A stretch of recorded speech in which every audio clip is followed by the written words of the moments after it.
আসসালামু আলাইকুম। আমরা যারা মালয়েশিয়ান প্রবাসী, আমরা যারা প্রবাসে থাকি, আমরা যখন বাংলাদেশে যাই, ছুটিতে যাই, তখন যাওয়ার সময় অনেকেই মালামাল নিয়ে যে ঝামেলায় থাকেন, যে এয়ারপোর্টে কি মাল আটকে দিবে কিনা, তারপর মাল বেশি হয়ে গেলে হয়তো ওই এয়ারপোর্টে অনেক লোক থাকে যারা মাল কম নেই, তাদের কাছে দিয়ে দিব। এইসব বিষয় নিয়ে কিছু কথা বলতে আসছি। এয়ারপোর্টে আমি প্রায় সময় এয়ারপোর্টে আমি যাই। তো এয়ারপোর্টে যা দেখলাম, এয়ারপোর্টে কারো মাল কেউ নিতে চায় না, টাকা দিলেও নিতে চায় না। কারণ হচ্ছে এখন এয়ারপোর্টের দালালের অভাব নেই, প্রচুর দালাল, স্বর্ণ ব্যবসায়ী, তারপর মোবাইল ব্যবসায়ী আপনার প্যাকেট করে অনেক ধরনের মাল দেওয়া দেয়। তো এই মালগুলো অনেকে চেক করে নেয় না, না নেওয়ার কারণে অনেকে বাংলাদেশ এয়ারপোর্টে গিয়ে বিপদে পড়ে। তার জন্য এই মালামাল এখন কেউ নিতে চায় না।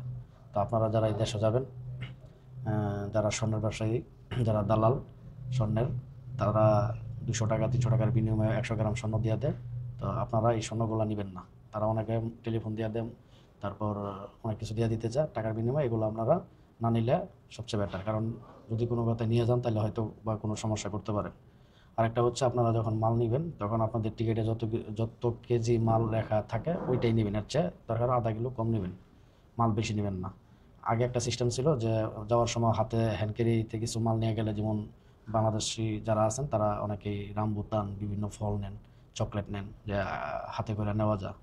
এখন কিন্তু বর্তমানে এগুলো চেক করে। তো এগুলো চেক করে, কারণ একদিন দুই দিন নিতে নিতে এখন সবাই এরকমভাবে নিতেছে। তো সে কারণে এগুলো এখন চেক করে, এগুলো এরা ফ্রিতে ছাড়ে না, টাকা পেমেন্ট করা লাগে।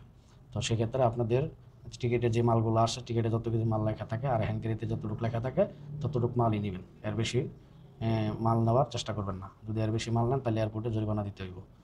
বাংলাদেশ এয়ারলাইন্সে সম্ভবত 26 টাকা, মালয়েশিয়া এয়ারলাইন্সে 80 টাকা, বাটিক এয়ারলাইন্সে 70 টাকা, এরকম করে প্রতি কিলোতে বেশি দেওয়া লাগে।